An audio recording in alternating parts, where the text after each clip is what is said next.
Griffin Joseph Marcinz, MARCINCZYK. Please leave your address. May I inquire, Your Honor? You may. Thank you. Good morning. Morning. How are you? I'm good. How are you? Griffin, can you tell the ladies and gentlemen of the jury how old you are at this moment? I'm 19. And do you work? I do. What do you do for a living? I do sales at Ion Solar Pros. At Iron what? Ion Solar Pros. And how long have you been working where you're working? About 7 months. 7 months. And are you nervous? Yes. And prior to today's testimony, have you and I met? Yes. And why did we meet? Because of this instance. And I want to direct your attention to May 14th of 2022. Okay. How old were you back? I was 16. And were you in school? I was. Where were you in school? I was a sophomore at Shelton High School. And did you play any sports? I played football and lacrosse. Now, I want to direct your attention to around 6 p.m. on May 14th of 2022. Can you tell the ladies and gentlemen of the jury what you were doing around that time? I was getting ready and headed over to one of my friend's houses. And what friend's house were you going to? My friend Natalia. And did you go there with anybody? I went with my buddy Ryan Hines. How do you know Ryan Hines? He moved to Shelton in 8th grade, and we played football together ever since then. When you got to Natalia's house, did you stay long? Decently, not terribly. We were there for a few hours. And when you got to Natalia's house, what kind of things were you doing there? There was a small group of us. We were just hanging out, had a drink or two. It was really just kind of sitting around, hanging out. And when you said you had a drink or two, what kind of things were you drinking? Beers. Beers? You said you had two beers? Yeah. Okay. And at some point in time, did you come to leave Natalia's house at some point in time? Yeah. Why did you leave Natalia's house? Me and Hines were a little bit bored. We had known that our buddy Austin Leifer was throwing a party, and I'd grown up with him, so I gave him a text. And I was like, hey, do you mind if me and Hines came? He told us, yeah, feel free, come on over. So we had basically my cousin Tanner pick us up, and he dropped us off there. Now you say Austin Leifer. How do you know Austin Leifer? I've known him since we were young, 4th grade. We played sports together, went to school together. They were having a party at their house? Yeah. Where does Austin live? I don't know the number, maybe 5, Lazy Brook Road. Lazy Brook Road. And so at some point, your cousin Tanner, and that Tanner who? Turned out, Is he your blood relative? no, we've just known each other since we were born. And at some point, Tanner comes and picks you and who else up? Ryan, Just the two of you? And when he picks you up, where does he take you? to Austin's house. When you get to Austin's house, around what time of night? Not sure, maybe around 10. And when you got to Austin's house, who got out of the car? Me and Hines. And did Tanner get out of the car? No, he left. So Tanner just dropped you off? Yeah. Did you bring anything with you to Lazy? Hines had a 12 rack of beer. 12 pack of beer? What kind of beer was it? I believe Bud Light. Okay. And when you got out of the car, you and Hines, tell us what you and Hines did after that. We began to go in. We entered the garage, and then we were encountered by 3 St. Joe's kids asking us basically who we were, which we expected. Like, what are we doing here? This and that. We told them Austin had invited us. Did you have a conversation with these 3 individuals? Yes. Do you know who these 3 individuals were? At that given time, they were just 3 kids to me. Do you know who they are now? Yes. And who are they? Tyler De Silva, Jack Snyder, and Raul Valley. Okay. And is Raul Valley in court today? Yes, he is. And what is he wearing? Black suit. Does the defendant have a nickname? Leo. What is his nickname? Lido. Lido. So when you and Hines got to the St. Joe's party, the defendant and his 2 friends confronted you Yeah. and Hines? Yes. And without telling us what anybody said, what was that confrontation like? Between 2 dudes who never see each other, they were in a place where they were comfortable with, not knowing that was a place we were also comfortable with. So they were a little, who are you guys? What's going on? Blah, blah, blah. Kind of hostile, not really. But it escalates when one of them grabs Heinz's beer out of his hand. We move outside. Well, let me stop you there. Before you move outside, does the defendant say anything to you or Hines when you're confronted by him and Tyler and Jack? I don't remember specifically. Okay. And at some point in time, someone takes Heinz's beer? Yes. Who takes Heinz's beer? Jack Snyder. And when that happens, what's the reaction that, if anything, that Hines has at that moment? He's pissed off that someone just grabbed his beer out of his hand. So we move outside afterwards. The 2 of them conclude that they'd fight for the beer back. Okay. And then the 2 of them that you're referring to, Hines and Jack Snyder. at some point in time, did they confront each other as if they were going to fight? Yes. Were you present and witnessed that Yes. happening? Based on your recollection, do you know if Tyler De Silva was present at that? Yes. And where was he standing at that moment? Hines and Snyder are looking at each other. He's De Silva's to Snyder's left. Was the defendant present when this was happening? Yes. Do you recall where he was standing? He was right here to Hines. Behind him, to his right? Like peripheral. What do you recall about what happened next They both put their hands up. They're about to begin fighting, and the first punch was thrown by Lito from the back, and it hit Hines in this back side of the head, and then Hines instantly takes Snyder to the ground. So if you're Jack, I'm Ryan, the defendant is here, and he punches Ryan in the face from behind. Yes. Tell us, when that happens, what occurs next? Hines instantly takes him to the ground. This is like a 30-second thing that from start to finish. Once he gets to the ground, a girl they all knew was like trying to break it up. Lito had a motorcycle helmet on. He had taken it off and struck Hines with it once or twice, hit him in the head. When the fight starts after the defendant punches Ryan from behind, does anybody else jump in the fight? Once they get to the ground, Lito hits him with the helmet. So yeah, I guess that's jumping into the fight. Did Tyler jump into the fight? The way they fell, I only saw like his upper body. I didn't see any fists, so maybe he kicked, but I'm not. So at some point in time, Jack and Ryan are engaged in a fight. And what do you witness the defendant do? Hit him with the motorcycle helmet. So he comes over and hits him with the helmet. How does he hit him with the helmet? Takes it off and strikes him down on it twice, I believe. Do you recall what Tyler De Silva was wearing that night? A powder blue jersey. It was open, like a white shirt on, I think jeans. And do you recall what the defendant was wearing that night? Also a powder blue shirt with black, I think, sweatpants. And do you recall what Jack Snyder was wearing that night? A red hoodie and black sweatpants. Is that the defendant to the right there? Yes. And that's Jack Snyder to the left? Yes. And is that the motorcycle helmet that the defendant has on that you saw the defendant use during the fight with Ryan Hines? I believe so, yes. Now, you indicated that after the fight, it lasted about 30 seconds. Maybe 40. When the fight eventually ended, what, if anything, did you and or Ryan do next? The mom comes out, Lifer's mom comes out running or yelling. Like obviously there's a fight in her driveway. Kind of just get up, gathers things, tries to find some of his beers they had spilt. I think he grabbed a couple of them. We headed down the driveway. We met a group of girls who had just witnessed that as well. And we had offered or asked them to bring us back to our friend's house, and they said yes. They brought us back to our friend Natalia's house. When you went back to Natalia's house, let me ask you this. Between the time you were at 5 Lazy Brook to the time you went back to Natalia's house, were you drinking any alcohol? No. When you got back to Natalia's house, how long would you say you were at Natalia's house for when the girls dropped you off? Maybe around like 10, 15 minutes. And when you were at Natalia's house, were you drinking alcohol at that point? No. Did you observe Ryan Hines drinking alcohol at that point? No. Now, at some point in time between leaving Lazy Brook Road and getting to Natalia's house, was there any communication between you or anybody else over any type of messaging? Not at that point, no. Okay. At some point in time, you were there for how long? About 15 minutes. 15 minutes, and at some point you left? Yes. Why did you leave Natalia's? Close friend of mine, Charlie Connor, he had given me a call, had heard about what happens with Hines, and he said he was coming to grab us. Without telling us what he said, did Charlie Connery call you? Yes. Did you have a conversation with Charlie Connery? Yes. And did you tell him what you observed at 5 Lazy? Yes. Okay. And at some point in time, did somebody pick you up at Natalia's house? Yes. And who picked you up? Charlie. When he picked you up, where did you go?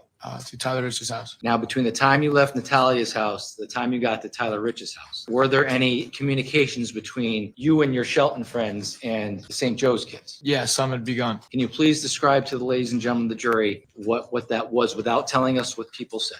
We were in a basketball group chat. What does that mean, basketball group? It means that prior to this incident, it was an existing group chat. There was 2 other St. Joe's kids in it that we hung out with, and we would go play basketball, pick up games, kid stuff. And once this had happened, a few people were added into the group chat, and then it became very argumentative, going back and forth because of the fight. And it was just boys talking crap to each other, beefing. Were you in that group chat? Yes. And did you engage anybody in that group chat? Yeah. And what kind of things were you saying in that group chat? We were talking crap back and forth. It was hostile, argumentative. We were both going back and forth. We were hot. Our boy had been jumped by 3 kids. So we were acting out of emotions, being like boys, talking shit back and forth. Do you recognize Stage 5? That's Tyler Rich's house? Yes. How do you know Tyler Rich? From the same town. We've always just kind of been around each other since we were younger. Grew up with him? Yeah. What time of night would you say you got to Tyler Rich's house? Probably around 11. Was it dark out? The sun was down, yeah, so it was nighttime, but the moon was out. It wasn't terribly dark. We were able to see outside. Was it pitch black? No. And when you got to Tyler Rich's house, was this basketball group chat between the Shelton kids and St. Joe's kids, did that continue when you were at Tyler Rich's house? Yes. How many people would you say were at Tyler Rich's house? Probably around 30, 40. A picture of Faison Teal. Stage 54 is again. Faison Teal. And was Faison present at 43 Laurel Glen, Tyler Rich's house on the night of May 14th of 2022?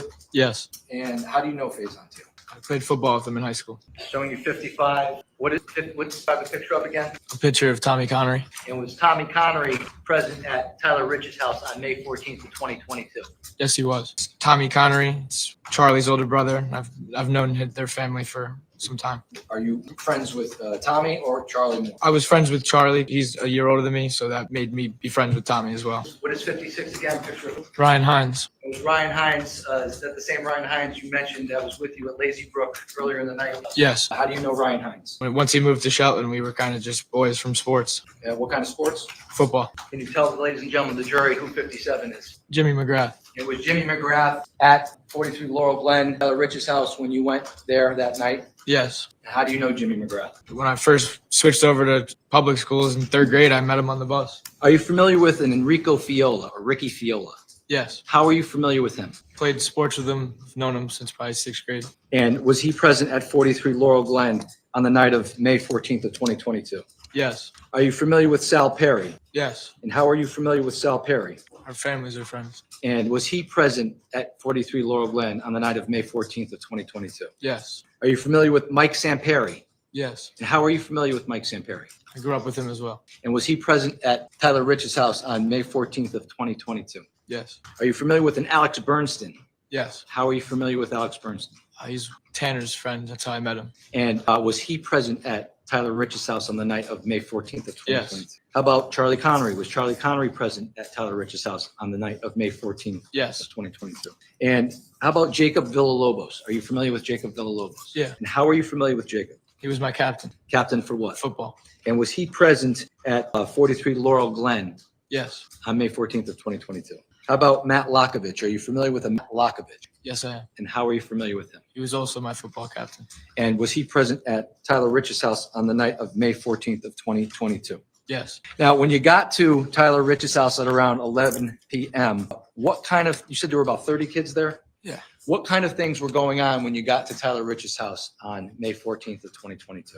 Typical high school things, down in the basement, listening to music. A couple people had drinks. Did you drink? Not while I was at the Riches, no. I'm sorry? Not while I was at the Riches, no. You didn't drink at all at Tyler Rich's house? Could have had a beer. Have you drank before? Yeah, prior to Lazy Brook. How about prior to May 14th of 2022? Have you ever had a beer before? Yeah. Have you ever been intoxicated before? Yeah. On May 14th of 2022, were you intoxicated? No. Now, how long would you say you were at Tyler Rich's house while the group chat was going on? Probably about like 25 minutes. During that 25 minutes, did you say anything in that group chat with regards to 43 Laurel Glen? Yes. As we were all together going over this group chat, we're talking, they're talking. It was kind of just like I was a collective, a couple people would pull up. So I did. So you told them to pull up? And when you told them to pull up, how did they know where to get to? He said the road name. And at some point in time, after that 25 minutes, did something happen that you became aware of outside of 43 Laurel Glen? I'm not sure who, but someone had pointed out that there was a car outside. We kind of all collectively headed out through the back and went outside and saw the car. This is a overhead shot of what? The Riches household. Okay, and that would be this house here to the left of 49, kind of covered by some trees with the 3 pickup trucks in the driveway. Yeah. That's Tyler Rich's house. Yeah. A car arrives. Yeah. What kind of car was I it? believe a Honda Pilot. Showing you states 30. Is that the Honda Pilot you saw pull up in the area of 43 Laurel Glen on May 14th of 2022? Yes. And when this Honda Pilot pulled up, can you tell the ladies and gentlemen of the jury where you saw the car when you exited, withdraw? When you became aware that there was car outside of Tyler Rich's house, what, if anything, did you do? We all came outside. At first, it was like, where's the car? And then we had noticed closer to like the bottom of the road, like where the road meets that road, a car was added to like the chain of cars that were there. And we had recognized that we didn't know what car that was. So we all kind of made our way over to it, realized that they were in the car. When you were at Tyler Rich's house, were you inside the house or outside the house? Both. When you became aware that there was a car that arrived in the area of Tyler Rich's house, were you inside the house or outside? Inside. Where were you inside the house? We were in the basement. At some point in time, when you heard there was a car that arrived at Tyler Rich's house, did you exit the basement? Yes. How did you exit the basement? Through like the umbilical doors in the back. What side of the house are the Bilko doors? I'm showing you state 6. Can you show us where? Right around here is the walkway entrance that brings you from around back. Okay. When you came out of the Bilko doors, did you observe the car when you walked right out the Bilko doors? No, you came around the house. Did you walk down the driveway? I believe so. And when you got to the end of the driveway, tell the ladies and gentlemen of the jury what you observed at that point. We had noticed that the car was about where those trees are, equivalent parked right about there. So for the record's benefit, are you referring to these trees right here? Yes. So was the car parked in the middle of the road, side of the road, It was pulled up onto the side. on the side of the road? So right about here? Yeah. So, Your Honor, the record can reflect there's trees at the bottom of stage 49, the bottom right-hand group of trees just after the intersection of Laurel Glen and Adams. So the car was parked there? Yeah. When the car was parked there, did you approach the car? Yeah, we all did. And when you say you all did, how many people do you think approached the car, if you know? At least 20 Okay. And do you recall who was present when you approached the car? in the car. In your group? No, in our your group. not specifically. Was Tyler Rich present, if you recall? I don't recall exactly who was outside. So there was about 20 kids? Yeah, Okay. And when you approached the car, was the car facing towards Adams or away from Adams? away. So if we're looking at, so when the car is parked, it's parked this way, facing towards Farmhouse Road? Yes. And you approached the car? Yes. And did you recognize anybody in the car? Yes. Who did you recognize in the car? De Silva, Snyder, and Lito from prior at the Lifers. So you noticed the defendant was in the car? Jack Snyder and Tyler De Silva? Did you notice if there was anybody else in the car? I think so, but I'm not sure who. At that moment, you weren't sure who else was in the car? Now, can you please describe to the ladies and gentlemen of the jury what happened when your Shelton friends went out to the car? They start talking, start going back and forth. We're saying stuff to them. They're saying stuff to us. Was it a civil discussion? Was it argumentative? Argumentative. Okay. Did you say anything? No, I was in the front. I wasn't at any windows. You were in the front? Yeah. What do you mean you were in the front? Like where I was standing, I was kind of looking through the windshield. So if you were, the car's parked here on the right side in states 49, you were somewhere up here in front of the car? Yeah. Now, if this is the car here, are you directly in front of the car? Are you? I'm more towards the passenger side. Yeah. So you're closer to the curb than you are to the center of the road? Yeah. Okay. But still in front of the car? Yeah. How long would you say the interaction went on between your friends and the St. Joe's group? A few minutes. Do you recall who was driving the Pilot? Jack Snyder. And do you recall, if you can, who was in the front passenger seat? I don't recall. I just saw the powder blue in the front and back. You said about 5 minutes that interaction went on? Yeah. Did something happen between your group of friends and the Snyder vehicle group of friends? Yeah, they're talking back and forth, and then collectively people start like holding onto the roof racks and shaking it back and forth. So your group started shaking the car? Okay. What else happened during that? The car was on, so once that started happening, they put it in drive and drove forward, and I had to hop out of the way a little bit, and they sped down the road. So you had to hop out of the way when the car drove down the road?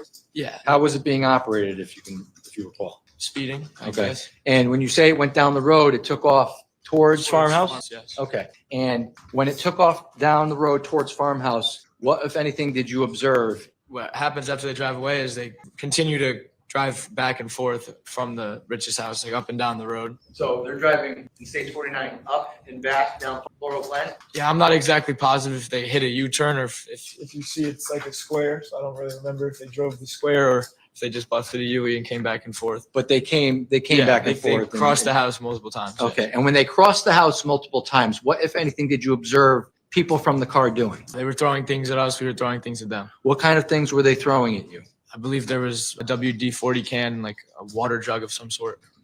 And when those things were thrown at you guys, what, if anything, did you observe your group of friends do? Throw it back. You threw it back at them. Okay. Did you witness anybody throw anything and hit the car? I don't recall if anyone hit the car. Are you aware if the car was hit with anything? I'm not sure, no. Okay. At some point in time, did they stop driving back and forth in front of Tyler Rich's house? Yes. Okay. And when they stopped doing that, what, if anything, did you observe as to where the car went? they had moved towards where Farmhouse Lane is and stopped the car on the corner of it. So for the jurors in the record, this is stage one. If we're looking at stage one, they're somewhere in the area of the intersection of Farmhouse and Laurel Glen. Yes. And would you say they were in front? Did you see them in front of this house, or was it more towards the intersection? I was far away. So you couldn't tell exactly, but they were in this area. Yeah, no. When you saw them, the car stopped down the road, did you observe anything about the occupants of the car?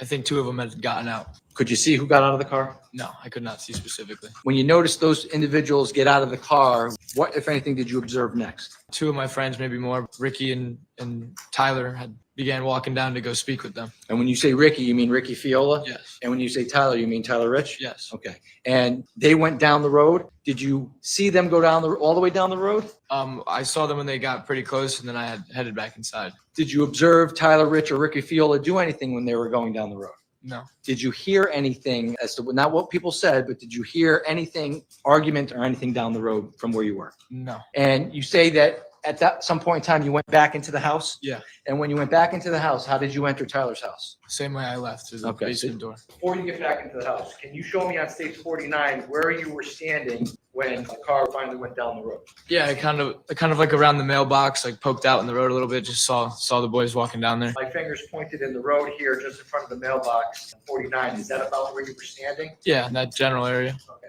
And when you went back, my finger's pointing to the front of the mailbox, and when you went back into Tyler Rich's house, did you walk up the driveway and go inside the Bilko doors, or did you go in the house a different way? I took the same route. And when you were back in the house, when you were back in Tyler Rich's house, how long would you say you were in Tyler Rich's house for? A A few minutes. few minutes. And when you were back in Tyler Rich's house, were you consuming any alcohol? No. And how many people would you say were inside the house when you went back inside the house at that moment? Almost all of us. Okay. And at some point in time, did you come back outside the house? Yes, And why did you go back outside the house? because they had came back. When you say they had come back, who came back? Well, when we got outside, Lito and DeSilva were out of their car. Okay. Now, when you came out of the house, what route did you take? The same route I had been taken. We veered a little left because they were approaching towards the yard. To show you States 50, a little closer view.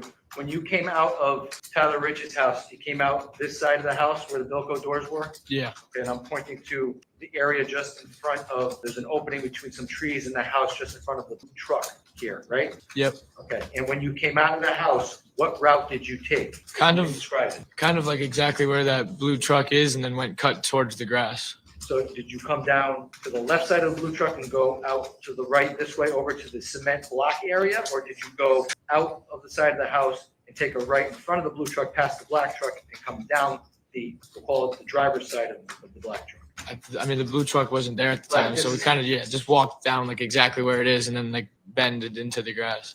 When you came out of the Bilko doors, right where this air conditioning unit is in front of the opening where this blue truck is, did you come down the left side of this blue truck and through the middle of between the blue truck and the white Jeep? Or did you come down the passenger side of this blue truck? The passenger side. So you came out the Bilko door, took a left and then down the grass area where the cobblestone block is? Yes, Okay. And where did you end up when you first went outside? like right in between that slab and red bush in that area. Was this green tree here? No. Okay.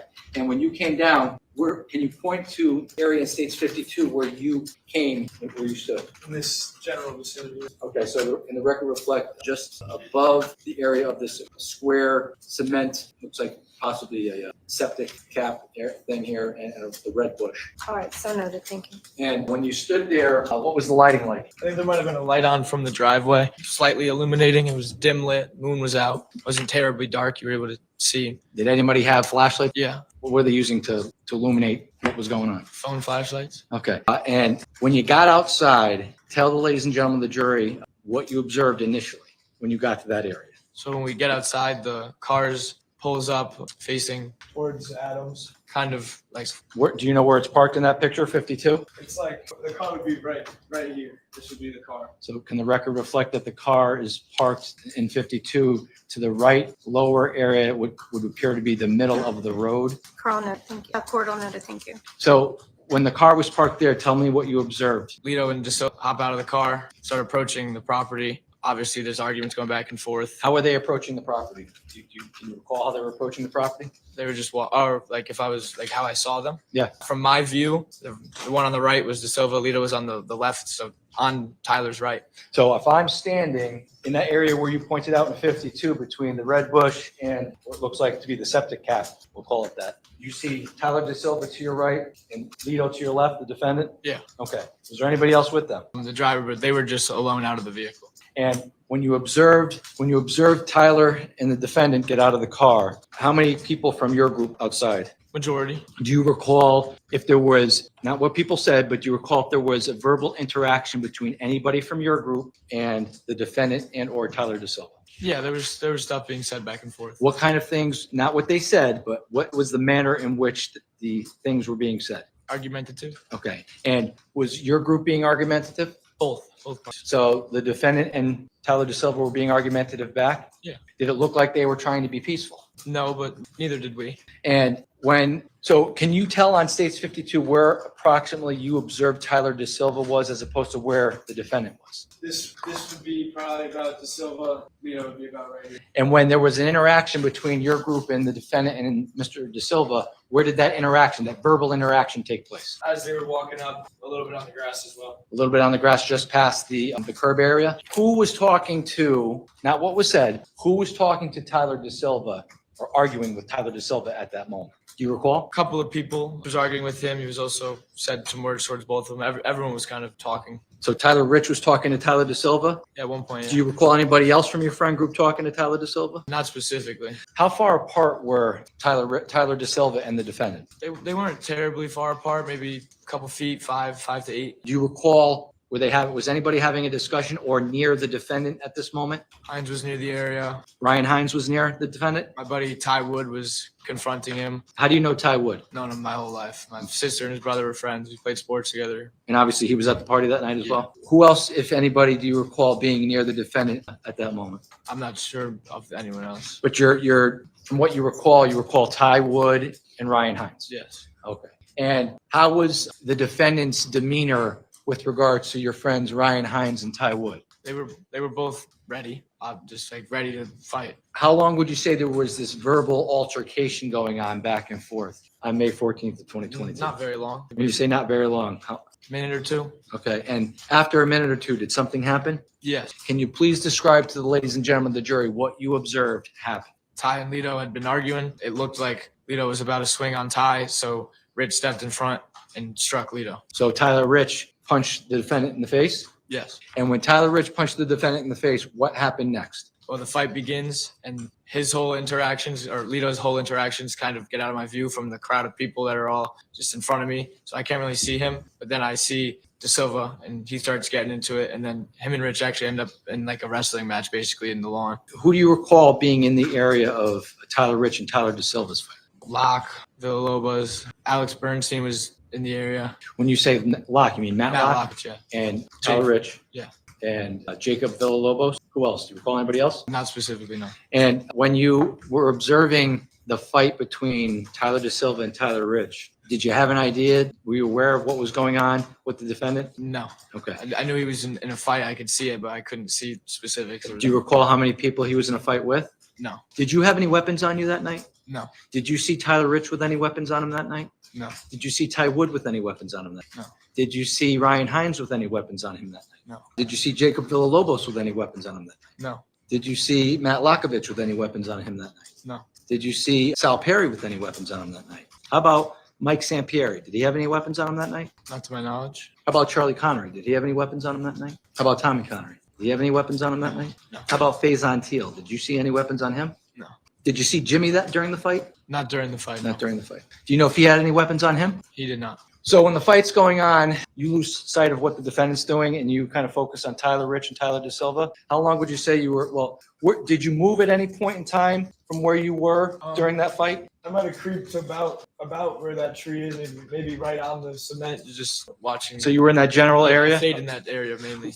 Do you recall anybody being near you at the time? Tanner? Tanner Chernowski was near you? Yeah. Okay. Tell us what you observed about the fight that you did observe. It was quick. They were on the ground. I remember like they were wrestling, grabbing at each other. I saw like De Silva's whole back out because his shirt was like pulled up a little bit. They were just kind of wrestling. And then it wasn't very long, not a very long interaction. A couple of the dudes pick him up onto his feet, push him out into the street and tell him to get lost, basically. At any point in time, did you observe the defendant do anything? Yeah, so while the interaction with De Silva's ending, the defendant runs to the car. You see the car door open because the lights turn on from inside the car. and then runs back into the fight. During this point in time, you're somewhere in this area? Yeah. And that's between the square block, septic cap here, and this tree that was not there? Yeah. The car is somewhere in this area here, just in front of the mailbox, or maybe like, Maybe a little further back as well. okay, maybe, so probably around just to the lower right-hand portion Yeah. of 52. And you observe the defendant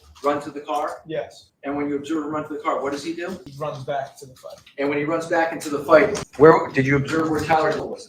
He's kind of like in The road now at this point, because he was pushed out into the road. Was anybody fighting with Tyler DeSilva at that moment? No. How would you describe the scene of the fight? Was it chaotic? Yeah, A lot of kids? a lot of kids. And when the defendant runs back into the fight, what, if anything, did you hear at that moment? My buddy Charlie yells that he has a knife. And when you heard Charlie yell that he has a knife, what, if anything, did you observe next? I didn't observe from that point. It was a crowd of people, and then it broke out in chaos. People started yelling, screaming, and then I had seen Jimmy, and he had these white shorts on. They were stained completely red, and I looked away, and a bunch of people flooded to him to help him. Stage 57.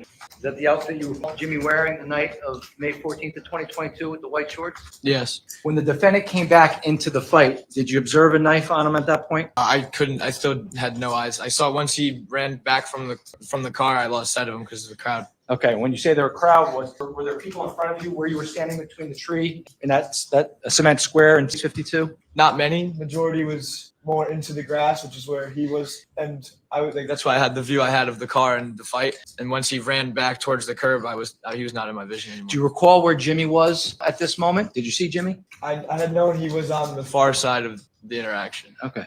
And when you heard Charlie yell, he's got a knife, he's got a knife, you didn't observe the defendant with anything. What did you observe next after you heard that? It erupted and everyone started screaming. Some people were crying, yelling, freaking out. Once I had noticed Jimmy, I was kind of shocked. I was 16 years old. I didn't know what to do. And then I had noticed Charlie was freaking out because his brother Tommy had been stabbed, and Charlie was like my best friend at the time. So I had taken my hoodie off, gave it to him, was like, put it on his leg. Let's stop there. So what did you observe first about Jimmy? You saw Jimmy first? I noticed the red on his shorts. That was what I noticed. Did you hear him say anything? I did not. Did he do anything? Did you see him do anything? He fell to the ground. So you saw red on the shorts and he fell to the ground. When you saw that happen, what did you do next? I was moving towards him, and then like a couple people instantly grabbed onto him and were catering to him, and then I noticed Tommy interacted with Charlie, gave him my hoodie. Do you recall where Tommy was at that moment? If you don't, it's He was okay. like in the middle of the yard. Okay. And did you go up to Tommy? And what did you observe about Tommy? That he had been stabbed in the leg. You recall if he had been stabbed more than once? Yeah, I believe 3 or 4 times. And when you saw that he was stabbed, what, if anything, did you do?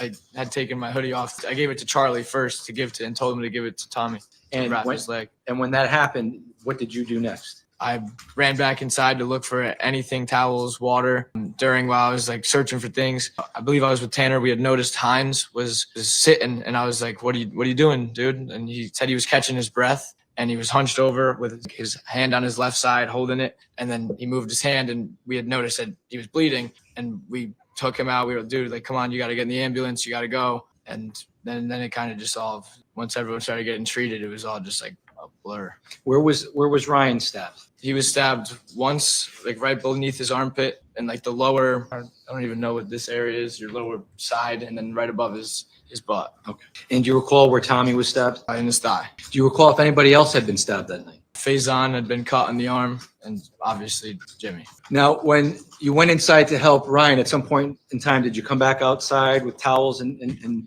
I didn't find anything, but I just kept using my clothing. so did you or anybody call 911? Multiple people did. When you saw Jimmy fall, did you see the defendant and Tyler DeSilva do anything? The last I saw of them was them run to their car and drive off, and then they weren't in my mind anymore. And where did they drive? Did they drive towards Adams or towards Farmhouse? Towards Adams.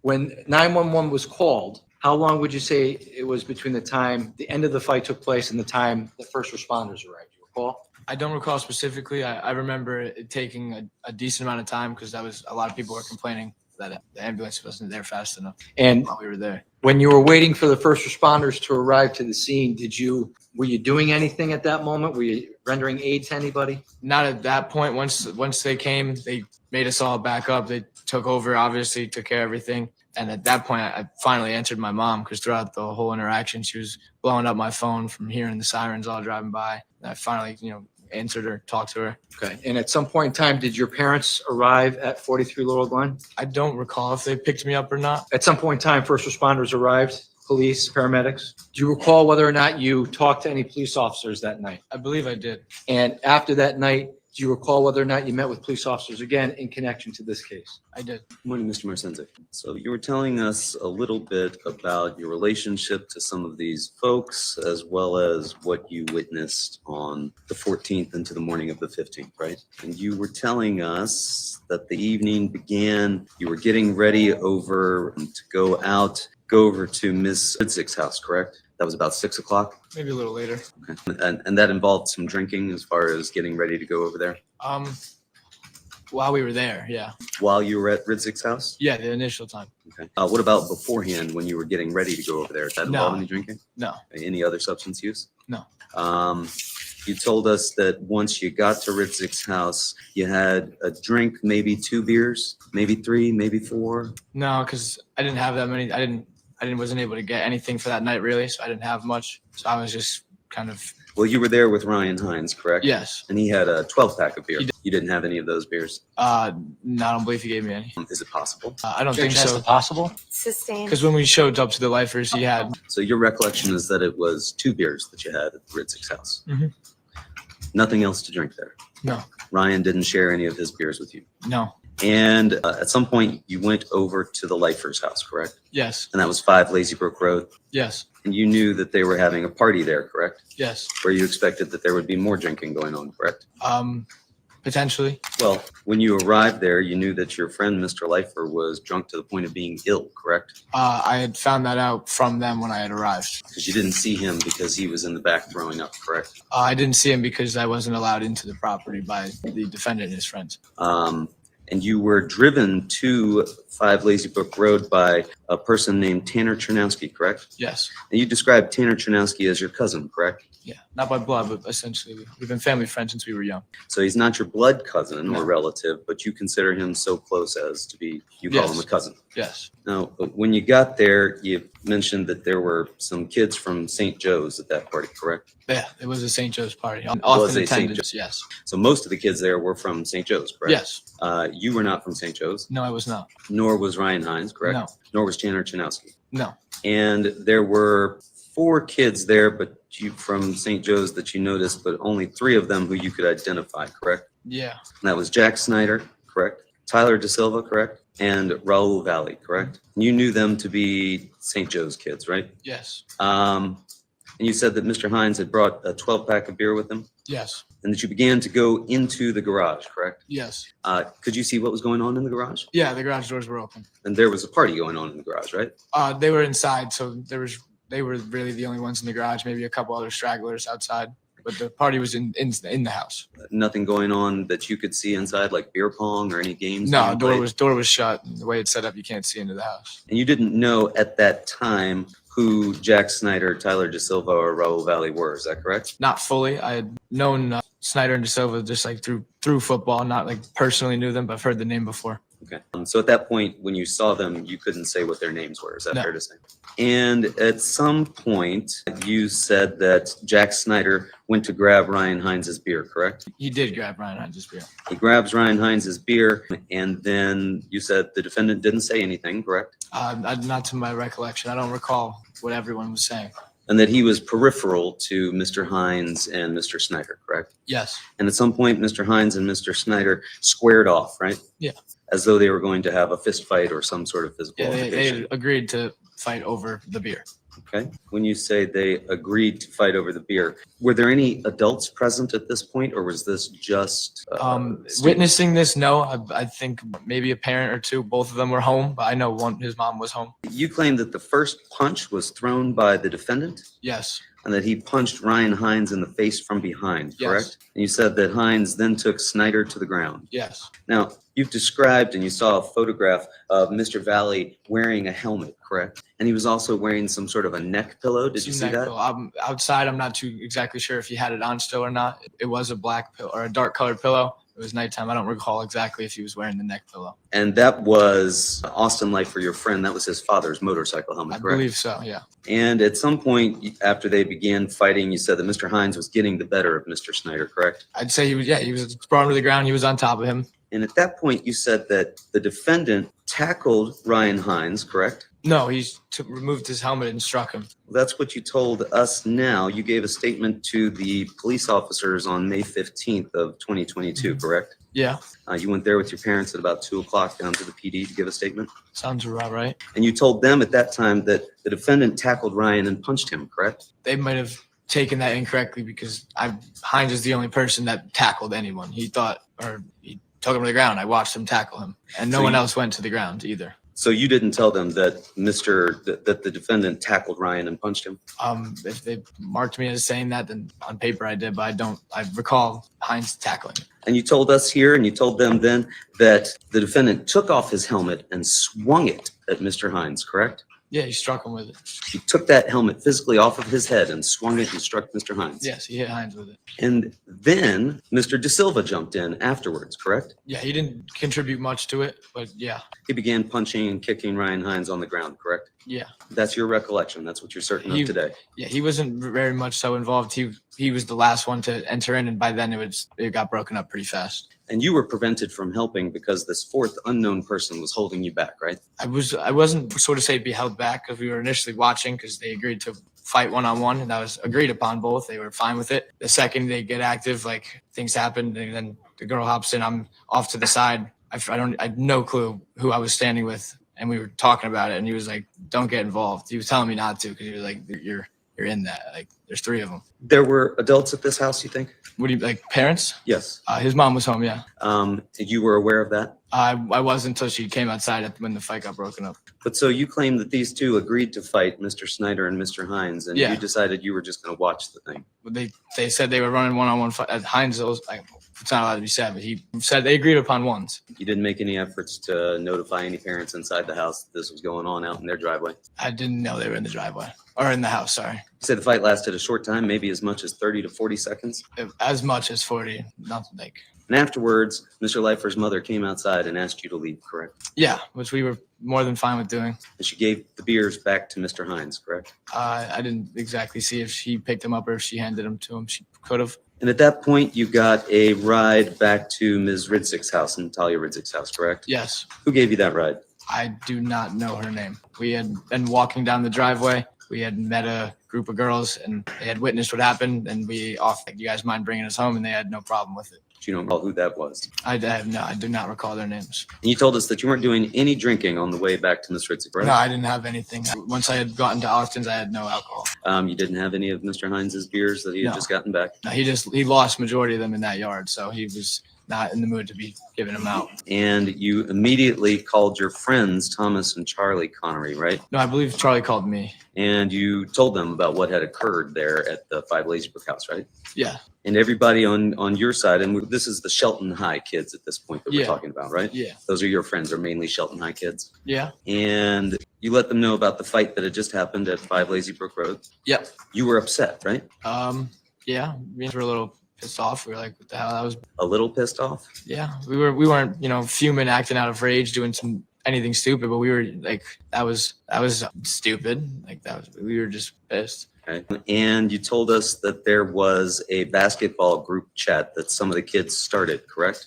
Yeah, I was in it prior. It started because we played pickup basketball, hence the name of the group chat. And we have 2 kids in there that we were friends with. We'd hoop with them. And then after it all had happened, I don't remember who specifically, but they were all added, or at least 4 people. I didn't have any of the numbers, so they were all just random numbers. When you say they were all added, you mean Mr. Valley, Mr. I Mr. found that Snyder out were after, added, but in the correct? given moment, I didn't know. Yes. But that's who was added, right? Yes. And that's who you started texting about 43 Laurel Glen Drive, correct? Yes. Giving them the address, correct? Yeah. In fact, taking a photo of the address and texting that, correct? Yeah. That wasn't just some of the kids, right? That was you. Yeah. My phone number is the number that sent it. Yes. You've talked about things as having happened collectively. But when we're talking about the address being sent, Yeah, that I was sent you the address. individually, not collectively. I mean, if you put it into retrospect, yeah, my finger hit the button, I think, but I was a sophomore at a senior's house. I wasn't just gonna have some kids show up that this is my first time hanging out there. I wouldn't just invite them. So I was told by people, I don't remember who, but we had been talking about it, talking about what just happened, or like because they started off with a come to Trumbull High, so we were like, we're not going to Trumbull High, and said what we said. So you're saying somebody forced you to text No, the nobody forced me address. to text in anything. No. And then you described ultimately getting over to 43 Laurel Glen Drive. You told us maybe 30 to 40 kids were there. Yeah. Could it have been more? I don't think so. By more, if like it's not touching 50, maybe a number in the 40s possibly, but I don't think so. And you didn't have anything to drink once you got there, except maybe I think you conceded you could have had one beer. Yeah, I could have been given one. I don't remember drinking, but I'm not gonna rule it out. Was there beer at the party at 43 Laurel Glen Drive? Not for like the taking, but people had their own supplies. Was there liquor at the party at 43 Laurel Glen Drive? I didn't see. He could have had a bottle at his house prior. I'm not sure. And when you arrived there, you described it as being dark, correct? Where? 43 Laurel Glen Drive now. You're referring about outside? Yes. It's dim lit. Like it wasn't terribly dark. We were able to see the people in front of us. Flashlights are out too. There's the light in the driveway. It's not like you can't see. It was misty that night. I don't recall it being misty. You don't recall it being misty or rainy? No. You don't recall the grass being wet? I do not. You don't recall any sort of precipitation whatsoever? I don't recall, but I don't recall mist specifically. And you said you were in the house in the basement, correct? Yeah. And that it was a typical high school party, typical high school things were going on, right? Yeah. What were those typical high school things that were going on at that party? Listening to music, people having a couple drinks together. Might have had a pong table, I'm not sure, but people hanging out, listening to music, having a good time, hanging out. You said might have had a pong table. What's a pong Like table? a table to play beer pong. And what's beer pong? So when each team has 10 cups and you shoot a ping pong ball into each other's cups, and whoever makes all 10 first wins. How old was the oldest person that was attending this party? Could have been 18 or 19. No adults present? Not to my knowledge, no. So you told us before that maybe some folks had some beers, they'd brought their own. Now you're telling us that there might have been a beer pong table set up and people might have been playing beer Yeah, pong? by beer pong, I don't specifically mean every single cup is filled with beer, because we've come to learn that it's a lot easier to fill them with water, because then you could just keep playing and play the game. Okay, so are you telling us that this night there were people playing pong with water? I'm not telling you specifically, I don't recall, but if 95% of the time that is the situation, because you get your beer all gross. And you told us that at some point you became aware that these St. Joe's kids had arrived and they were outside, correct? How did you become aware of that? So initially there was a text that said we're here. Someone ran outside, didn't see him. And then someone else was like, there's a car outside. And that's when we all flowed outside. And you described that car as being parked outside down towards the corner of Adams, correct? Yeah. And that car was on the other side of the street, correct? Yes. And then you told us that you all collectively headed outside, right? Yeah. Was that all 30 or 40 of you? A few stragglers may have fallen back, but the majority made their way outside. And who were you standing beside when you headed outside? I don't recall fully who I walked out with. We kind of just funneled out, so we just walked outside. Did you head outside with Tanner Chernesky? Yeah. Did you head outside with Ryan Hines? But yeah, he came out. Did you head outside with Michael Sampieri? If Samp went outside, I wasn't specifically saying I'm with any of them. Some of them were outside, yes. Why did you go outside? Because I went outside. They were in the group chat. They said they're here. Curiosity, walk outside. Everyone else was going. You were just curious about what was going to happen after you told them. Yeah, I'm gonna go- Laurel Glen Drive gonna after go- the fight. Confront them. Yeah, I'm going to go outside. But this was more of like me and Hines were like youngins to everyone there. We looked like we were the little kids there. So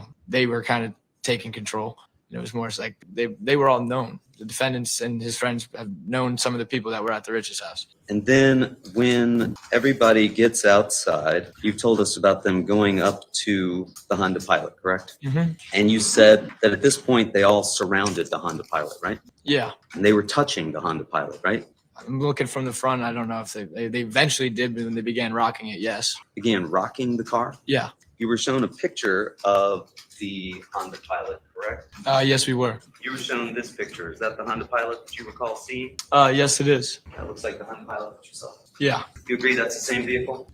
Yeah. And when that vehicle arrived and you first saw it, it didn't have that shattered windshield, did it? I'm not sure. You're not sure. I didn't see anyone specifically make that happen. So I don't know if they arrived with it or left with it. How did you come out when you got to the car when you went outside? Where was I parallel to the car? How did you come out of the house? Through the umbilical doors out of the basement around the house. What kind of doors? Like the umbilical ones, like the basement doors. Okay. And can you describe the umbilical doors for us? It's like the ones that open. If this is a house, they're slanted like this and they open. And there's a staircase that goes into the basement. Okay.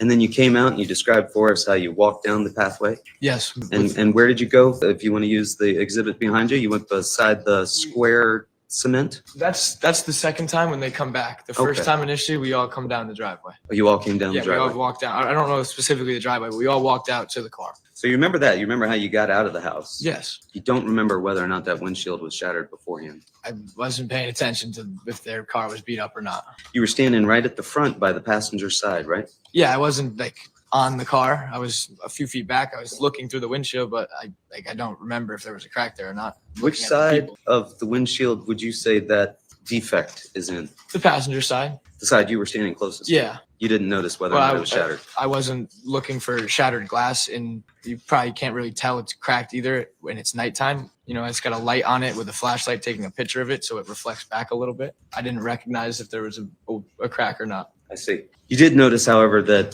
these kids were all now surrounding the car and that at some point they started to shake the car. Yes. They started to throw things at the car. I don't know if anyone threw anything at that point. They started to pound on the car. Yeah, I probably was banging on the windows. Somebody reached in and punched somebody that was inside the car. I didn't see any of that. You didn't see that? I didn't see if anyone got punched while in the car. You were standing on the passenger side. How far away from the car itself? Probably 4 to 6 feet back. Could you have reached out and touched the car? No. Did you reach out and touch the car? Did I touch the car? Not to my recollection, no. Not to your recollection? Yeah, I don't recall encountering and going up and touching the car. Is that the kind of thing you'd forget? What do you mean? Like, would I forget touching the car? Yes. Probably not. But you simply don't recall whether or not you touched the car. I didn't touch the car. You didn't. I didn't touch the car. Now you recall that, but you didn't touch the car. Yeah. These other people were all touching the car. Yeah, they were on the sides of it. I was in the front, so I can't do anything from the front of the car. I see. You distanced yourself from the car. Essentially, yeah. You distanced yourself from the group. Not from the group. I was still with people. Same people that had you feel like you had to text the address. Sorry, but what was that? These same people that you felt like were making you text the address. I didn't feel like I was made to text anybody the address, but sure. So you went outside. Folks, you described there as being a chain of cars that were there, correct? Yeah, there was a couple cars parked on the opposite side of the road as well. There were cars parked on both sides of the road, right?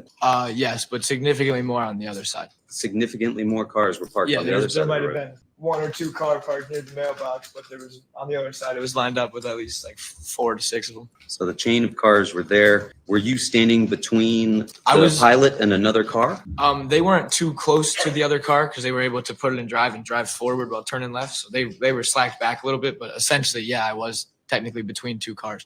Okay. But it wasn't a close gap. And you described that water bottles and a WD-40 can were thrown out of the vehicle, Yes. or were they thrown at the vehicle? No, the WD-40 can came out, which someone picked it up on the road and threw it back. Okay. Was anything else thrown back at the vehicle? There was like a water jug tossed, but once they started driving up and down, slowly, majority of us would fade into the inside. A couple people trickled, stayed outside, and that was really it. They just kept driving up and down. We thought it had been done by that point. How many times did they drive up and down? 3, 4 times. Not 2 to 3? Well, including their first speed down, and they come down and back up again, so it's at least 3. Could you see how many people were inside the vehicle? I know there was more. I didn't see specifically how many. There could have just been 4 of them. I don't think it was full. Now, when you were part of the group that collectively surrounded this car, you Yeah. wanted them to exit the vehicle, right? At that point in time, we didn't really have a game plan or an approach. We just went and were going to talk with them, which obviously was a little bit hostile, but we didn't know what was going to happen or what would happen. You didn't want to get payback for the Lazy Brook Road? Sure, it was in thoughts, but at that point in time, they're all sitting in a car. You can't do anything. So Can't do anything except lay hands on it, start rocking it, throw things at it, smash the windshield. yeah, sure. We rocked it and threw things at it because things were thrown. Like I had said before, I don't recall anyone doing anything to the windshield. I'm not saying it wasn't us or it was, but I didn't see any of that. You collectively attacked the vehicle. Fair to say? I wouldn't say attacked. We had a mass of people. If I wouldn't say necessarily attacked. No, you wouldn't. And you also can't tell us who laid hands on the vehicle, can you? No, there's a lot of people. Yes, you told us who was there. Enrico Fiola was present. Yeah. Sal Perry was present. Mike Samperi was present. Alex Burnson was present. Tanner was present. Yes. Yes. Jacob Villalobos was present. And you knew all these guys very well, correct? Yeah. You played sports with all of them, correct? You grew up with all these kids, correct? I did. But you can't tell us who it was that started shaking the vehicle. It's not that I couldn't tell you who. It's that I didn't specifically look around and remember who was who. I know who all my friends are, obviously, yes, but I don't know where their positions are. I don't know their experiences. I was paying attention to myself and looking at the car. I wasn't watching everyone else's doings. Isn't it that you don't want to tell us? You don't want to tell us what your friends did that night? Honestly, I wish I could, but I don't know. Well, you can. Go ahead, tell us. Well, I don't know. You don't know. I don't know where my friends' position were or where they were, no. But you knew how you came out of that house. Yeah, because I I'm walked object it. is asked and answered. And you're telling us that they drove up and down the road 3 to 4 times, you've said? Yeah. Multiple times. And that at some point they drove off down towards Farmhouse Lane, correct? And would you agree that that is about 2 football fields away from where the Rich House is? Yeah, it's a good distance. And you claim that you saw only 2 of your friends walk down towards Farmhouse Lane, right? I just knew 2 specifically. There could have been more. I know that Ricky and Tyler went and encountered him. Do you know that because they told you that or because you saw that? They were the ones that actually had discussed that they were going to go down and talk to them. So once they started going, I came back and I don't know if anyone else trailed after them. Did you see them go down to Farmhouse Lane? Yeah, I saw them. I walked inside, but I watched them head towards Lido. Yes. Those, you think only those 2 people were the ones that walked down there? No, I just know that those 2 people. I don't know specifically who else. And you told us you didn't hear anything go on down there? No, at I went Farmhouse back Lane? inside. You went back inside. You remember that? Yes. Who else went back inside with you? Majority of people. Alex Burnson? I'm not sure. At that time, I just kind of met Burns. I wasn't really looking out for him. Did Enrico Fiola go back inside with you? No, Did Sal Perry go back inside with you? I'm not sure. Did Mike Samperi go back inside with you? I'm not sure. Did Tanner Ternowski go back inside with you? I'm not sure. Did Jacob Villalobos go back inside with you? I'm not sure. There's a lot of us. You're naming 6 of the 40 kids. I don't know where everyone's exact whereabouts were at every given moment. I apologize. No apology necessary. When you spoke with officers before, though, you didn't mention anything to them about friends going down to Farmhouse Lane, did you? Well, I was in a panic and just explained what I had actually did, the big things. It didn't So come you down didn't to tell them details. about that, correct? I don't remember exactly what I told them. That was 3 years ago. You told them that everybody went back inside and only one person remained outside to see if the St. Joe's kids were going to come back, right? No, I didn't specifically say that. I just know that somebody, I don't know how many people, but majority had funneled in and someone had mentioned that they were back. And that one kid just stayed outside to see if the St. Joe's kids were going to come back, right? Yeah, someone actually was outside. I don't remember who it was. And they were looking, but it wasn't like, Well, did one kid stay outside or did 2 kids go down to Farmhouse Lane? those are 2 separate events. They went down and spoke to them. Then when they were down at I don't know anything that happened in that conversation, what they saw, what they said, anything about it, but I watched them walk down the road towards them. And then at separate times,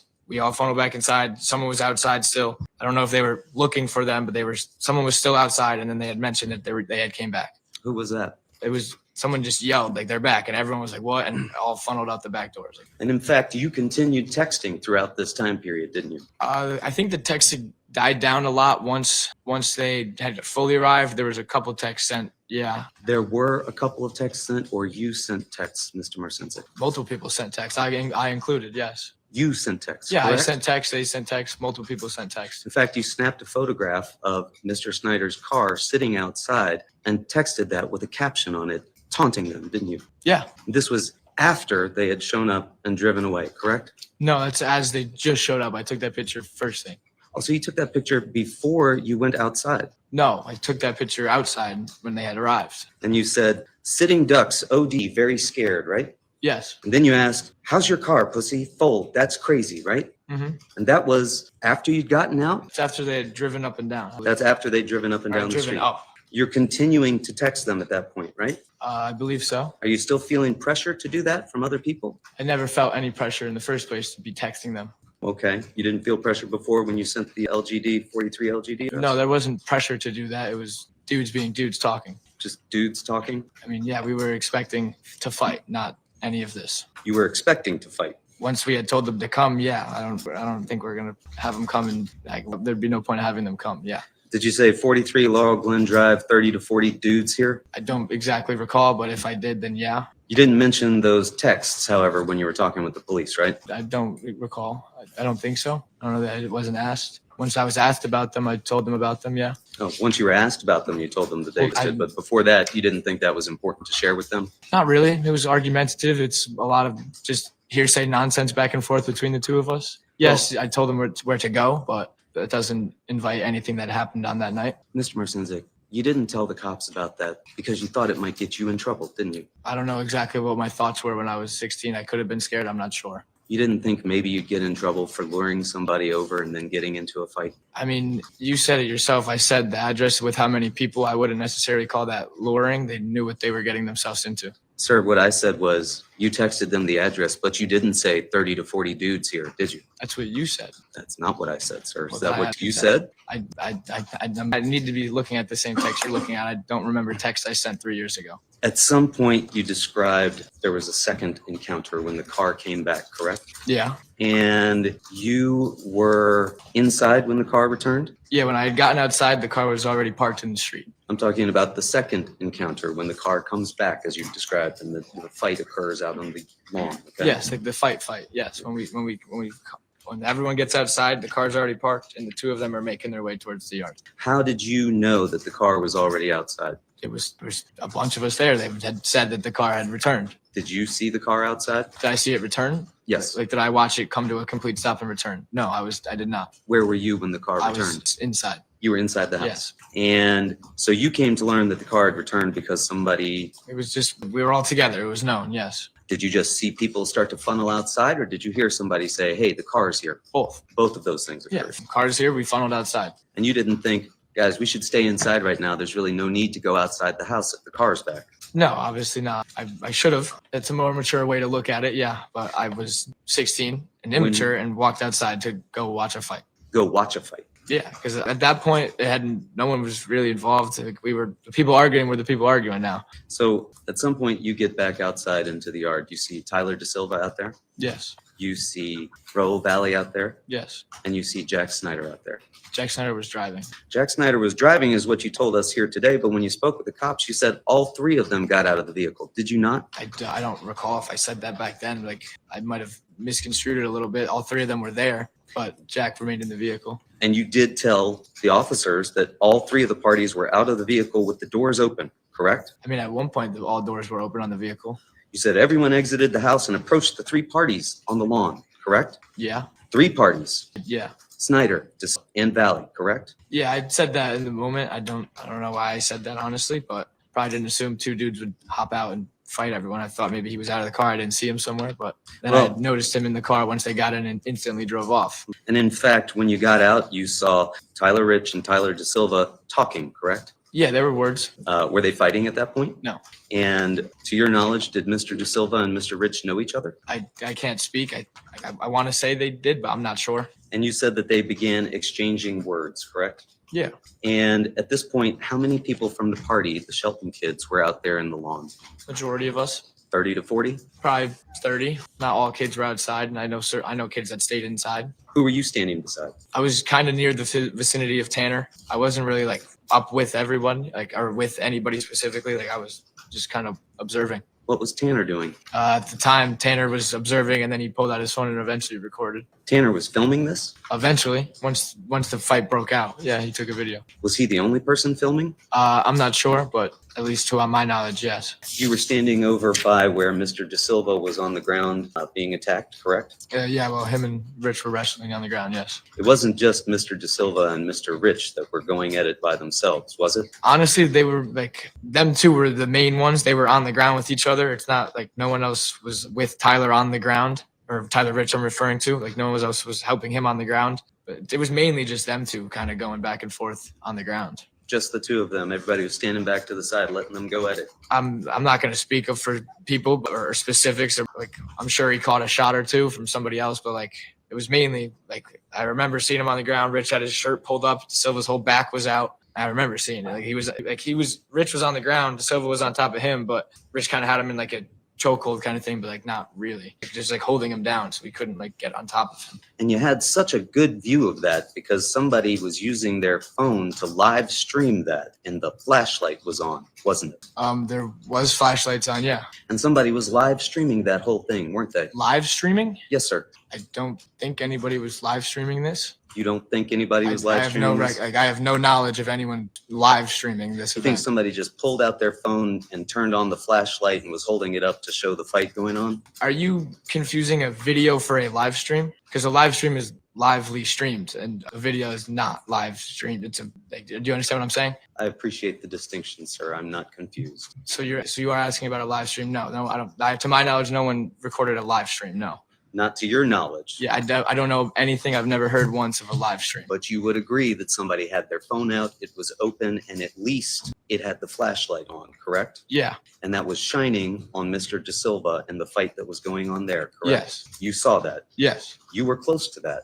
Yeah. You said the scene was chaotic, correct? Yeah. You've told us today that there were only 2 people that were in the yard that were fighting from the St. Joe's kids, correct? Yes. You told the officers there were 3, that it included Mr. Snyder, correct? There were 3 involved. I could have said it like that. He wasn't literally involved in the fight, but he was their driver. And you said Mr. Rich and Mr. De Silva began exchanging words, and they soon became involved in a physical altercation, correct? Yes, they eventually were involved in an altercation. Yes. Again, how did they become involved in a physical altercation? Well, once it looked like to us that Lito was going to swing on our front tie, Rich had just thrown a punch onto him and then stopped worrying about him, and him and De Silva started fighting. I see. You said we thought that Lito was going to Like that was throw like a punch. everyone kind of saw it. Like at least what Sir, you don't know what everyone saw, do you? I know. I don't. You're right. I'm sorry. I don't know. We all saw it, but I saw him make a little move towards Ty, and Rich punched him, and then he turned towards De Silva because whoever was over there was just dealing with that. You saw Mr. Valley Yeah, that's what started the fight, and then make once a he, movement of some sort? yeah, like they were squared Describe up to that each movement. other, just like he was like it was. He didn't make a big enough movement, but he twitched like in the wrong way that looked like it could have been aggressive. And obviously, Rich is going to defend his boy. So the first punch was thrown by a Shelton High kid. That's correct, isn't it? Yeah. And that punch hit Mr. Valley, didn't it? Yes. And thereafter, it did become chaotic, didn't it? Yeah. In fact, everybody swarmed, the 30 or 40 of you, the 2 people that were there in that yard, correct? No, there was a lot of people also watching. It wasn't like obviously we're not gonna like you saw pictures of them afterwards. They didn't get stomped on by multiple tens of people. Like it was there was a couple kids, yeah, on each of them. But like I once the fight broke out, I didn't see Lito anymore because it kind of the crowd and it went down. The crowd blocked that all, and I was just looking at De Silva fighting Rich. The crowd blocked it off because they were swarming. There were at least 8 to 10 people attacking both of them, correct? I can't say. I didn't see 8 to 10 people on De Silva. I can't speak for Lito. Did you see Mr. Villalobos involved in the fight? Towards the end, he actually put De Silva to his feet and shoved him towards the road with the help of a few of his other buddies. Did you see that or did you watch a video? No, that happened because when I was watching De Silva fight, he got lifted up and pushed out. You saw that yourself. Yeah, I was watching, like I said, I was able to see the De Silva like interaction. Did you see Charles Connery involved in the fight? I did not see him involved, no. Did you see Ryan Hines involved in the fight? I know he was on the left side, but he was in Lito's area. They were all crowded together, so I didn't see him specifically do anything. Didn't see Sal Perry involved in the fight? I'm not sure. You didn't see Michael Sampieri involved in the fight? I did not see Michael at the time, no. Didn't see Alex Bernson involved in the fight? I saw Alex Bernstein. Oh, what did you see Alex Bernson do? When he threw a couple punches at De Silva, but like nothing crazy. Like he threw some extra ones, but while I was wrestling him, he gave him a few. Was he wearing a shirt? I think he had it off. It's hard to tell because there were a couple of folks that took off their shirts for this, right? I'm not sure. Burns a big dude, so he stood out, and I'm pretty sure he had his shirt off. Did you see Mr. McGrath involved in the fight? I did not. He was on the other side. Did you see Tyler Rich involved in the fight? Yes. Did you see Faison Teal involved in the fight? I did not. He was on the other side as well. Did you see Michael Lakovich involved in the fight? I don't recall if he was involved, but he was in my general area of like De Silva. Did you see Tommy Connery involved in the fight? He was also on the farther side, so I'm not sure if he was in there or not. In fact, it was hard to see what was going on the other side because that side had encircled and descended upon Mr. Valley, correct? Objection, he said he didn't see. Sustained. Did you say that you didn't see or that it was hard to see? I didn't see. Like, once the people came in front of me, I said it. I didn't see it at first and followed it up by saying it was hard to see, but I meant for both. I couldn't see. People were swarming. Yes, I didn't see it, but not I didn't specifically see anyone go to the ground on him. Multiple people. So I can't speak on that. People swarmed him, correct? Obviously, people, yes, huddled around, but I didn't like. I saw more people standing than doing anything. Did you remain in that same position throughout the course of this fight, where you've described by the red bush and the Yeah, cement square? You did not yourself throw any punches. No. And you described Tanner Chernowski, your cousin, as you've described him, the closeness, filming this, correct? Yes. He took his phone out and didn't call 911, but started filming what was going on. Yeah. And he was walking back and forth filming this, correct? No, I believe he's stationary. Maybe moves a couple feet left and right, but not really moving around. The video, you can really only see De Silva. Like I said, his side's over there. But you described yourself Yeah. seeing Mr. Valley go to the car.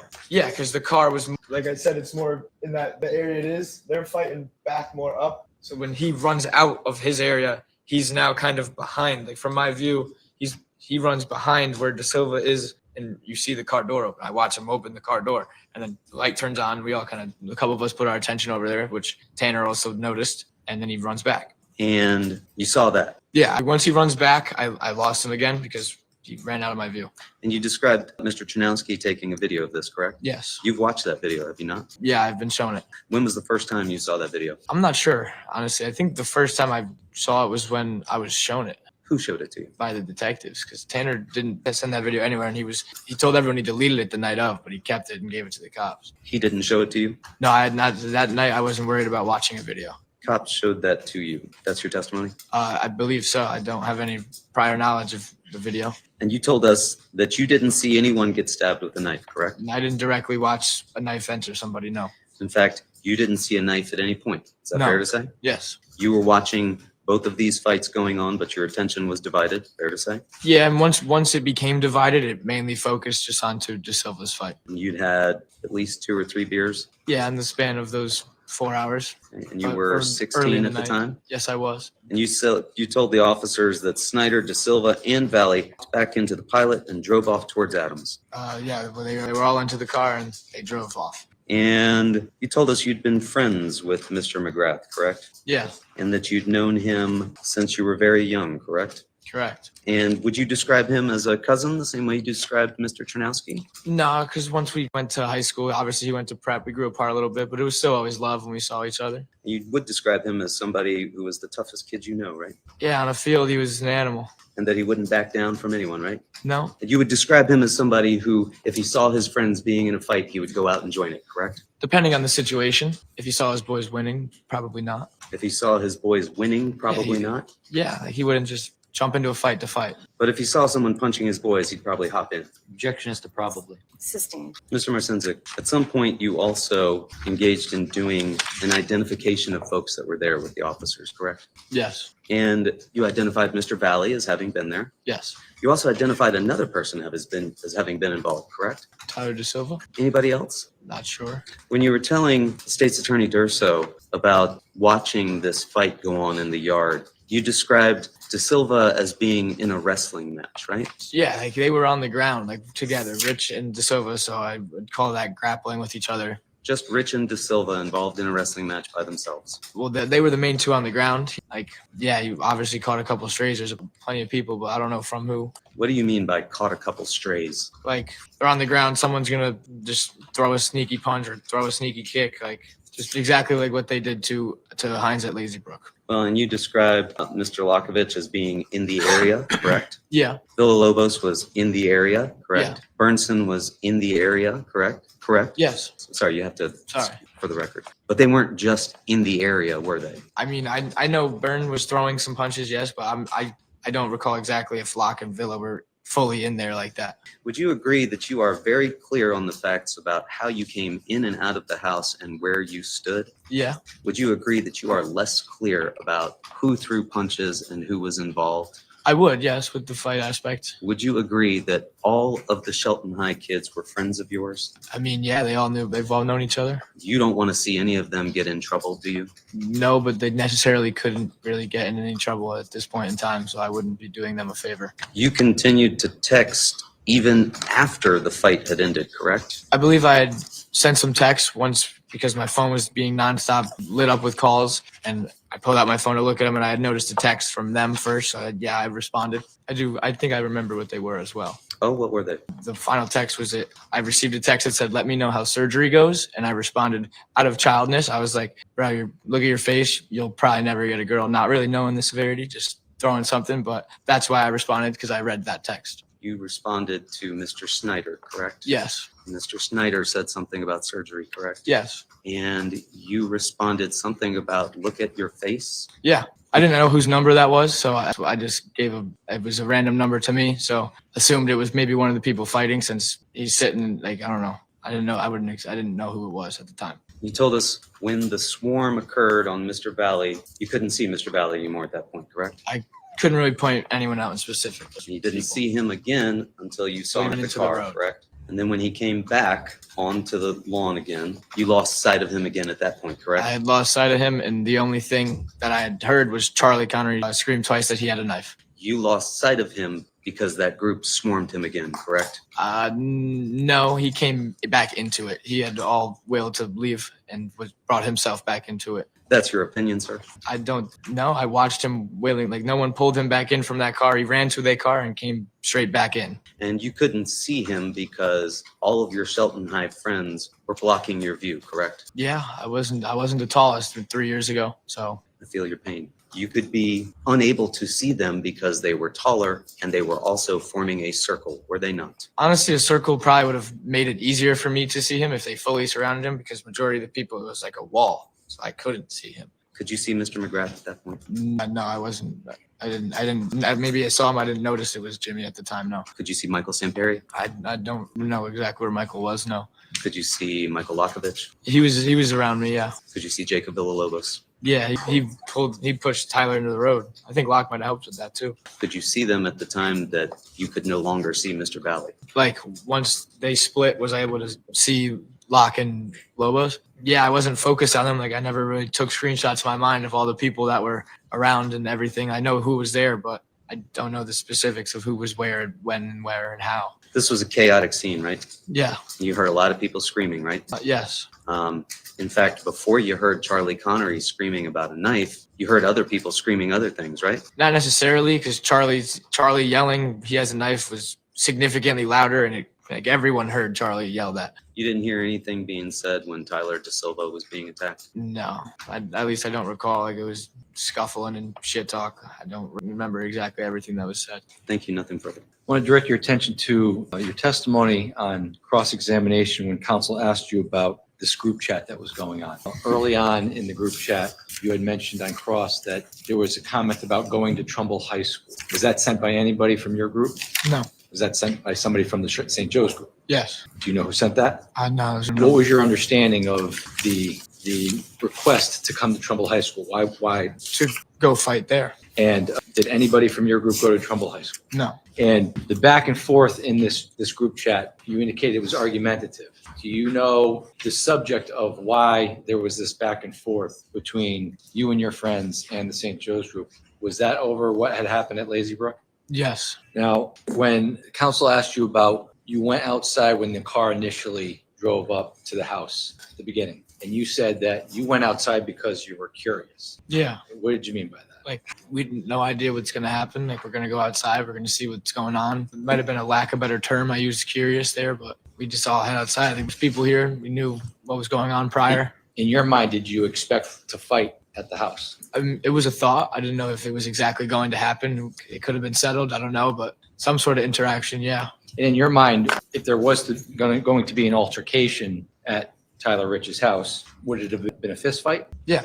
Would you have brought any weapons to this fight? No. Now, when the car pulled up, was the group chat still going on, or did it die down a little? It's like, once we were in-person interactions, they died down. There were still texts here and there, but it significantly died down once we were in the same vicinity. Now, when the car took off down the street, and I think your testimony was went up and down the street a few times, you indicated they threw things at you guys threw things back. Did the group chat continue at that point, do you recall? Yeah. And how did it continue? You know, there was text on both parts. Let me ask you this. Did you say anything in the group chat when the car was driving back and forth or after? Yeah. It What was did you say? something along the lines of, like, throws throw stuff at our cars, throw stuff at us, like, good one, like, get out of the car. Now, when the car drove away up and down the street, you saw it stop finally down near Farmhouse. Did you see the car leave the area for good? No. At one point, yeah, they took the turn on the farmhouse, but I believe they just came back up around. So, but at some point in time, At some point, later yeah. that night, the car came back. Yeah.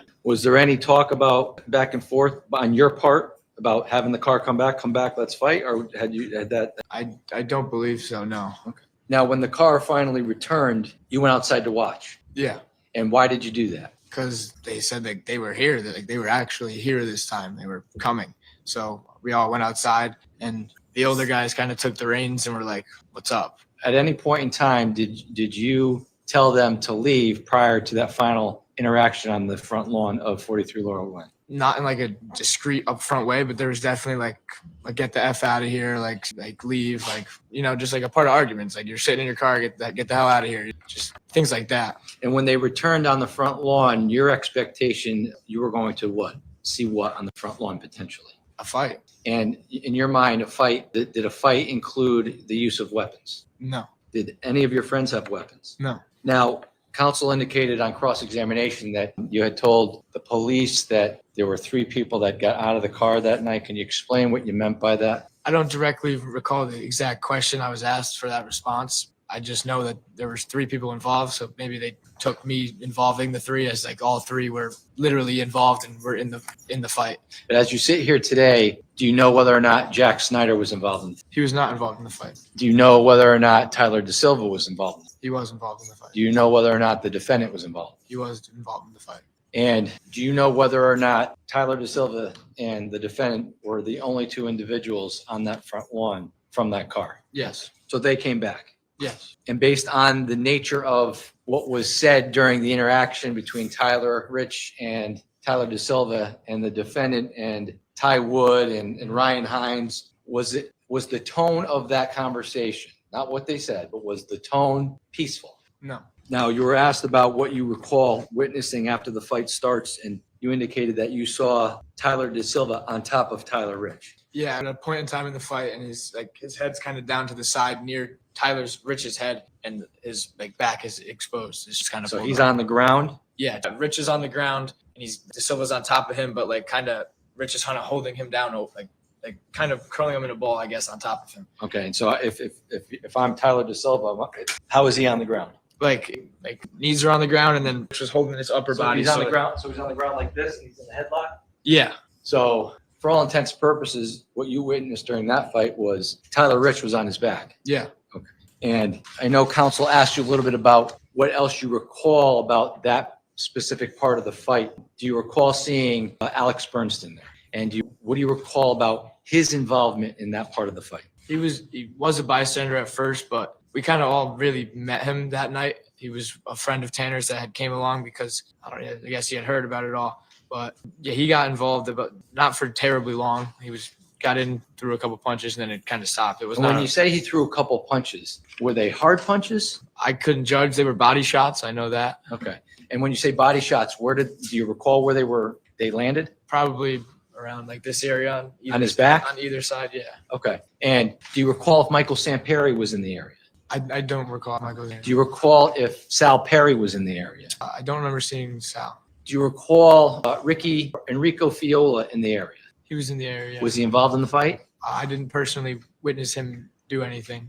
Do you recall whether or not Jacob Villalobos was involved in the fight? When I noticed Jake was there, he was when he would finally pry him apart and push DeSilva to the road. That's when I first realized it was Jake Villa. So Jake Villalobos came over and pushed DeSilva out into the road? Yeah, he pushed him out, and I think collective was just like, get out of here. And it was a short thing. The fight between both of them at the same time was probably a minute long at most. And when that happened, at what point did you see the defendant come back into the fight? As he's sort of like, as Tyler gets like shoved and he's stumbling out, he runs back in. And it's kind of like as Lito's re-entering, DeSilva's like standing there and he's like adjusting his pants, just adjusting his clothing that he has on. So at that moment, when the defendant comes back into the fight, DeSilva's no longer involved. so he's out where, in the street? Yeah, he's standing in the road at the time. Now, defense counsel asked you about Jimmy McGrath. You grew up with Jimmy? Yeah. How well did you know him? I knew him pretty well until we split to high school, but I still would see him. I saw him pretty often. We'd see each other every couple months. And did you play sports with him? I did. I played lacrosse with him when we were younger. And May 14th of 2022, was this during lacrosse season? It could have been for prep. I think, yeah, it was. Yes, it was. And do you know whether or not Jimmy was actually playing Yes, he lacrosse was. at the time? He was. And I think the description that you gave on cross-examination is Jimmy wouldn't just hop into the fight. There'd have to be a reason. Like, those characteristics are true about him, yes, but that's because he's a great friend. He was a great kid, and he wouldn't just jump into a fight because it's free pickings, if that makes sense. Like, if he could just get a couple punches, then no. Like, So in other words, what you're saying is if someone was in a fight and it looked like it was a fair fight, he wouldn't just jump in and throw a few punches. So with regards to Jimmy, was he a violent individual? No. How would you describe Jimmy's demeanor? he was a funny kid, always looking to make a joke to cheer people up. He was had an amazing character. Like, he was one of one. I don't know many people who were like Jimmy. Yeah, he knew how to fight, but he wasn't like he was looking for a fight. And based on your recollection of what happened that night, do you recall seeing Jimmy involved with Tyler Da Silva in a no. fight? Do you recall seeing Jimmy involved with the defendant in a fight? No, I didn't see Jimmy really at all outside. He was just in the crowd. Was he involved? When you say he was in the crowd, where was he? He was on the farther side where Lito would have been. Thank you. I have no further questions. So you've just told us that Mr. McGrath wouldn't join in the fight just to get in some. Could you tell us what it was that he wouldn't do? Just to get some free punches. Like, there's a reason he's gonna fight, and it's kind of always how he's been. He fights if there's a reason for him to fight. So he wouldn't join in with the group and swarm and start kicking somebody that was down on the ground. Not while if you're claiming he was swarmed while witnessing that. No. He wouldn't join if there was a swarm. He wouldn't join that swarm and start getting in some kicks. From the way I know Jimmy, no. You told us that you didn't see Mr. McGrath with the defendant at all, correct? But you saw that Mr. McGrath was over on the edge, you said? I knew his general area. I never exactly witnessed him doing anything with the defendant or in his involvement in the fight. You thought you knew where his general area was, but you couldn't actually see him. That's correct, right? No, I knew he was over to the left when he had walked in, but once things broke out, I lost track of people and I wasn't really worrying about where everybody was. So you couldn't see where Mr. McGrath was. Once the fight broke out, no, I Once the wasn't. fight broke out. And you couldn't see where Mr. Valley was when he stepped back onto the yard, could you? No, once he came back in, he was out of my view. But your claim is that you couldn't see Mr. McGrath, you couldn't see Mr. Valley, but you could see Mr. Da Silva out in the yard, out in the road, hiking up his pants. Yeah, because they were in separate locations. They were in separate locations? Yeah, when they were in the Mr. same Da Silva location, And but- Mr. The angles I had on them, yes, I was able to see one and not the other. Now, you've told us, though, that you watched a video of all this, right? That Mr. Chernowski I took? was showed a video, yes. And that video was shot from a different perspective than where you were standing, correct?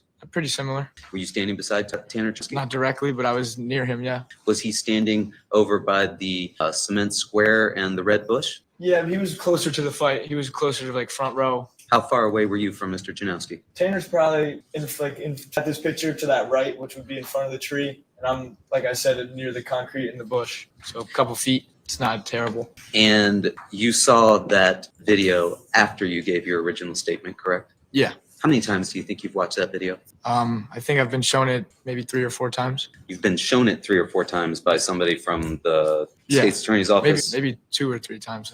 I remember a while back and I was updated, and that's about it. You've never watched it on your own? I never had it, no. So you've only watched it when you've been shown it by somebody from the police department or the state's attorney's office. Yes, I believe When so. was the last time you watched that video? Our prior meeting, which I think was like 2 weeks ago, maybe a week and a half. Week and a half ago or so, you saw that video. Yeah. Today, you would agree you've testified slightly differently than what you told the officers when you first spoke to them about what you witnessed. Yeah, maybe they wrote down some things they took a little bit differently. Sir, do you think that your recollection has in any way been affected by your viewing of that video? No, because I was actually asked to describe what had happened before I was shown the video when I was when I was shown the video. So they were pretty similar. They lined up. And it's your testimony then that you were able to see Mr. Da Silva out in the road, but you could not see Mr. McGrath or Mr. Valley. Yeah, once he came back in, or Lito came back into involvement, I lost view of him. And you told us that Mr. Burnson showed up that night and it was the first time that many of you had met him. I can't speak for all. I had met him, like he was a new name to be brought around. And he showed up because he had heard about it all. He was there like before they as in the St. Joe's kids, but like Tanner obviously knew, so I think them two together, and Byrne just wanted to come hang out.